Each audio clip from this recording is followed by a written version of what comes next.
Three reasons why I'm redoing this video on hypertonic, hypotonic, and isotonic solutions. Reason number one, picture quality is rubbish.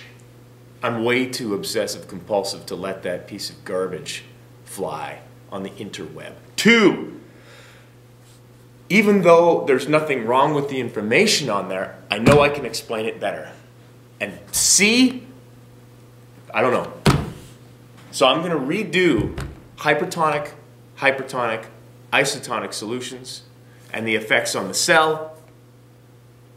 If this is the first time you've ever seen this video, well, you don't know any different now, do you?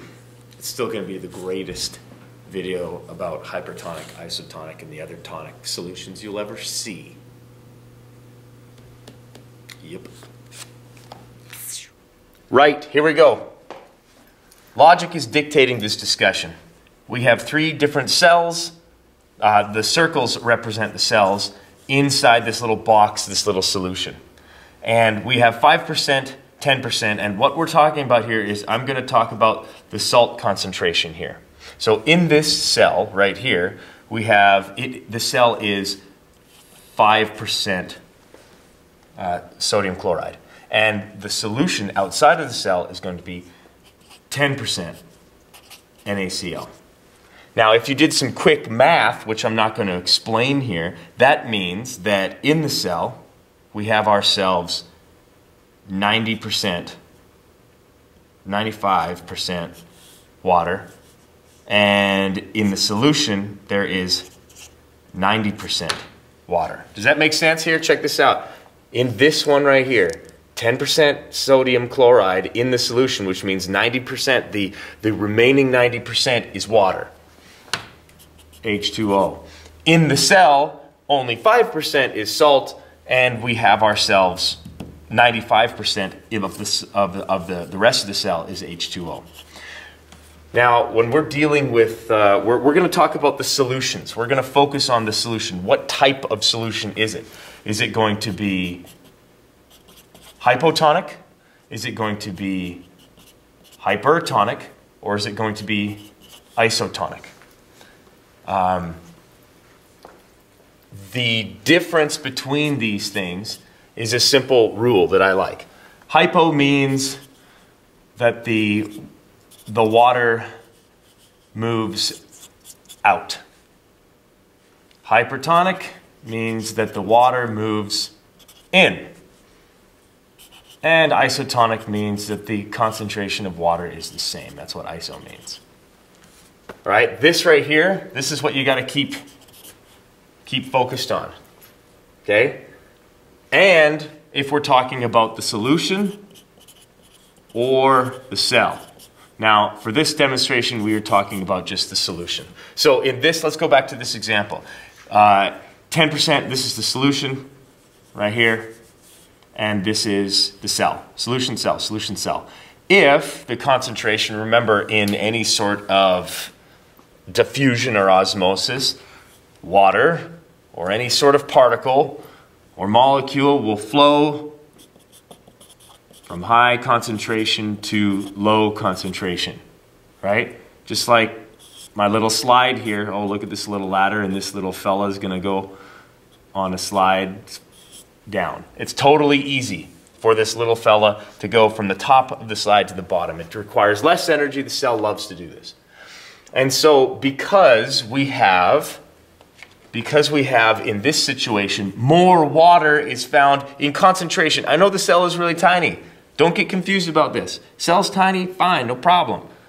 But it has, according to percentiles here, in the cell has more water than, or a higher concentration than outside of the cell. So I'm just going to color this blue. Oh my goodness, isn't that nice? So inside the cell has more water concentration than the solution. Now, in what direction would the water be flowing? Well, from high to low. And so it is going to, because the water concentration is higher in the cell than the solution, the water will flow into the solution, out of the cell. We would call this solution this solution right here, this 10% solution right here, because the water is moving in, this is a hypertonic solution. Right here, ladies and gentlemen, you plop this cell in this water, we have ourselves a hypertonic solution. Hooray, everything is great. High concentration to low. It moved out of the cell into the solution. This solution is hypertonic because water flowed into it. Next example, we have 10% salt in the cell, 5% out. So in the cell, we have 90% H2O. Out of the cell, or in the solution, we have 95% H2O. So I'm going to use this. We have more water outside of the cell than inside of the cell.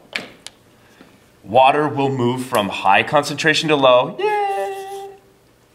So high to low, outside of the cell, in. Bam! We would call this solution a hypotonic because water left it. Water went out of the solution into the cell. Hypotonic. Oh my goodness, I love it. This is looking dumb now, but whatever. This solution is hypotonic because water left from a higher concentration, the solution, into the cell. Remember, I have to be clear right now. We are talking about the solution. This cell was plopped into this solution. Water left the cell, which means this is a hypertonic solution. Water ran into it. The cell was plopped into this solution, which has a greater amount of water, which means from high to low. It left from the solution into the cell. Kablamo! This cell is going to explode. Blammo. This one, this cell probably is going to explode. This one is going to kind of shrivel up because all the water is going out of there. Shrivel. Now this homeboy, totally easy. The percent of inside the cell and out of the cell is both a 90% concentration of H2O. Nothing's going to happen. It is the same. It is isotonic. Now, let's be consistent. Same amount of water inside and out of the cell. It's going to be a happy day for that cell. Be very careful. When you look on the internet, there's all sorts of different pictures. Rely on reading information, not just looking at pictures to understand this confusing concept. And it is confusing because it's so simple, because it's so logical. So remember, hypotonic solutions, the water leaves out of the solution into the cell, causing it to burst right here. Hypertonic solutions is where whatever's the cells inside will lose its water and the water will flow into the solution, causing it to shrivel up and die like a little raisin. And isotonic means the same. I'm done.